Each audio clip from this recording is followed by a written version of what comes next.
Se você é advogado de credores em geral, empresas de cobrança, imobiliária, para cobrança de aluguel, cobranças em geral. Se você for advogado de credores, assista esse vídeo até o final e depois vá no Código de Processo Civil, no artigo 833, que você conhece muito bem, que fala dos bens impenhoráveis, e associe o artigo 833 do Código de Processo Civil com o artigo 391-A do projeto de reforma do Código Civil, que é o que estou propondo, o debate do vídeo de hoje é este.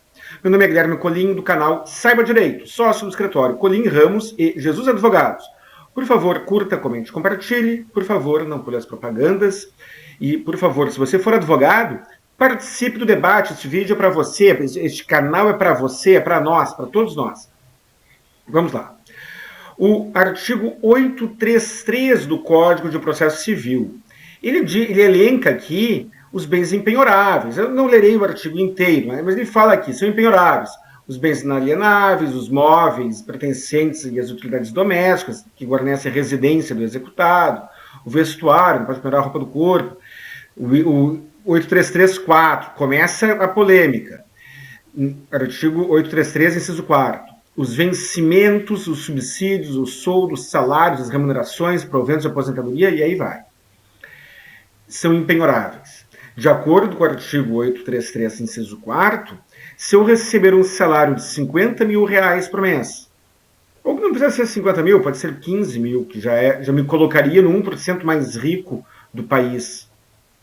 Se eu receber um salário de 15 mil por mês, e estiver devendo dinheiro para você, que está desempregado, que está passando fome, que recebe um salário mínimo, o meu salário é impenhorável. Se você for taxista e eu bater no seu carro e você não tiver dinheiro para arrumar o carro, estiver sem renda, passando fome, você me processa e ganha, porque eu bati no seu carro. E aí eu ganho 15 mil por mês, ou 20, mas que seja 100 mil por mês também, pode ser. Você não pode penhorar o meu salário, ainda que eu tenha lhe provocado um dano e ainda que você seja uma pessoa numa situação de vulnerabilidade.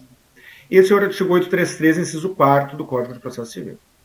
O artigo 391 do Código Civil atual diz assim: pelo inadimplemento das obrigações, respondem todos os bens do devedor. Beleza. O artigo 391, Código Civil lá de 2002, o Código de Processo Civil de 2015, parece evidente, mesmo que não fosse, nós temos aqui uma regra bem geral. Agora vamos ler aqui o texto do projeto de reforma. O 391 muda um pouquinho. Pelo inadimplemento, agora estou para o projeto de reforma. Pelo inadimplemento das obrigações, respondem todos os bens do devedor, vírgula, suscetíveis à penhora. E aí no 391A, o patrimônio mínimo existencial da pessoa, da família e da empresa é absolutamente intangível por ato de execução do credor. Então aqui já está falando em patrimônio mínimo. O artigo 833 do Código de Processo Civil prevê os bens e direitos impenhoráveis e não leva em conta o que é patrimônio mínimo e o que não é. Não vem ao caso se eu preciso de 50 mil reais por mês para manter a minha dignidade, ou se eu consigo viver com apenas 30 mil, quem sabe? Tem ironia no vídeo, viu, pessoal? Se eu consigo viver com apenas 30 mil reais, e se o que exceder esses 30 mil podem ser penhorados ou não. O 833 do CPC diz que o salário impenhorável acabou. Aqui está falando em patrimônio mínimo. Aí no 391A. No 391A, parágrafo 1º, diz assim: considera-se patrimônio mínimo guarnecido por bens impenhoráveis a casa de morada onde habitam o devedor e sua família, se única em seu patrimônio.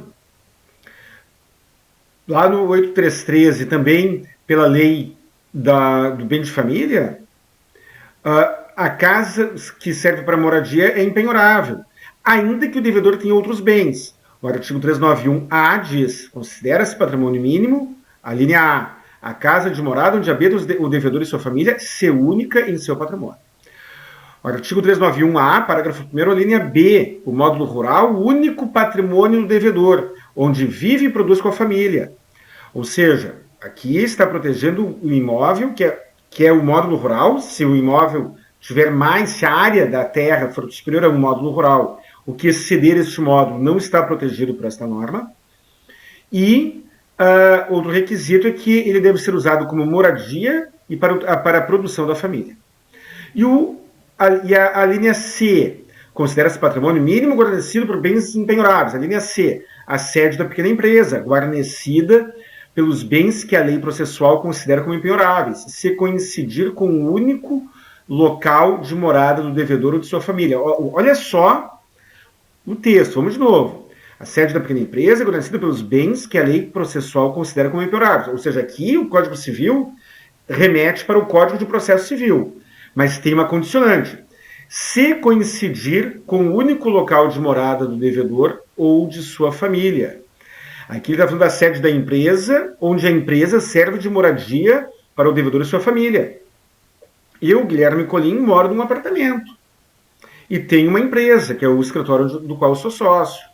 O escritório do qual eu sou sócio tem uma sede, mas ele não serve de moradia.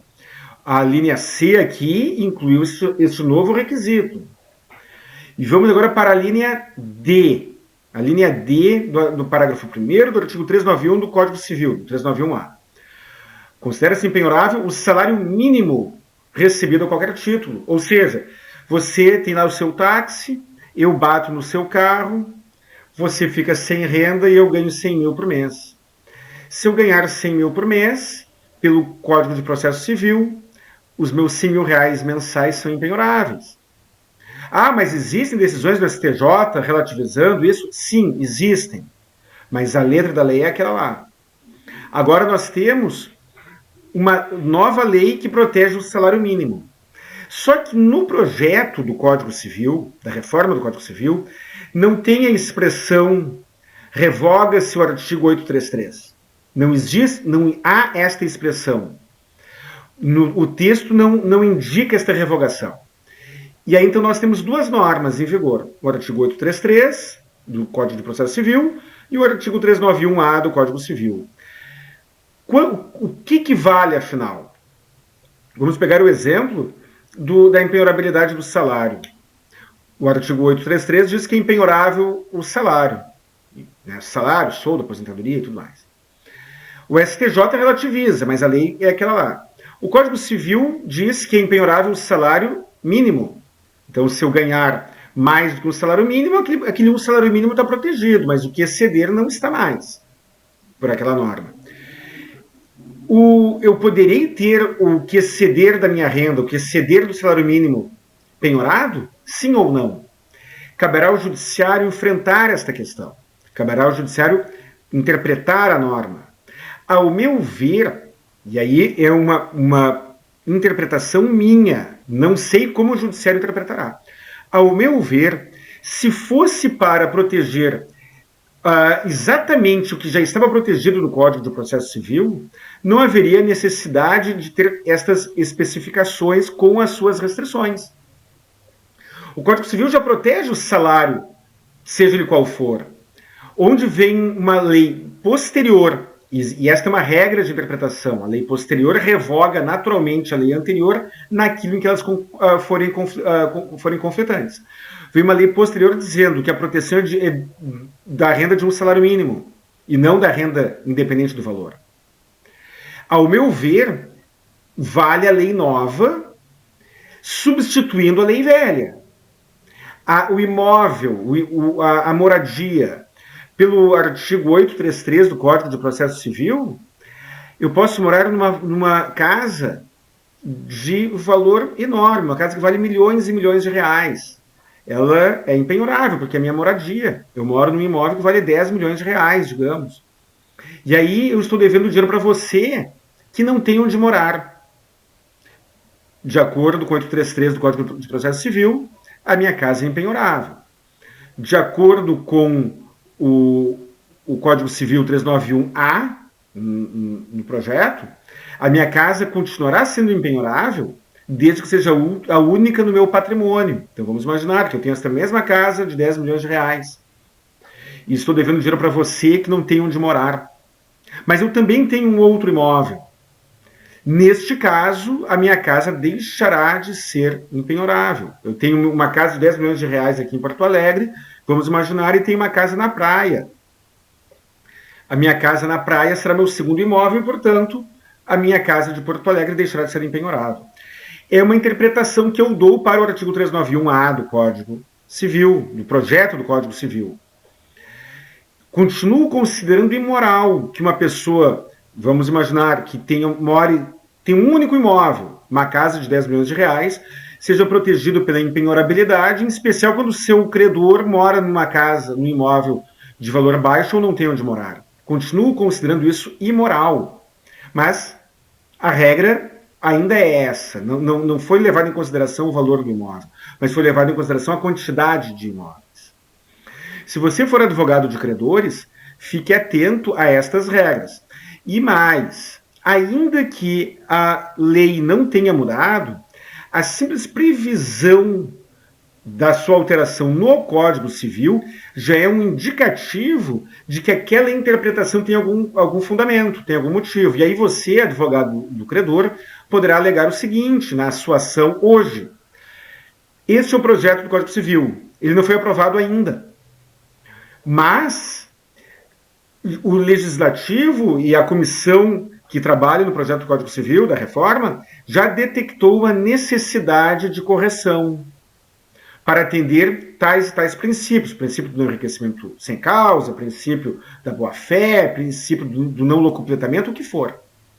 Mas você já tem companhia, você já tem pessoas dizendo que não basta, que não é possível que se proteja com o escudo da impenhorabilidade de maneira indiscriminada e com critérios tão objetivos. Pessoal, qual a sua opinião sobre esse assunto?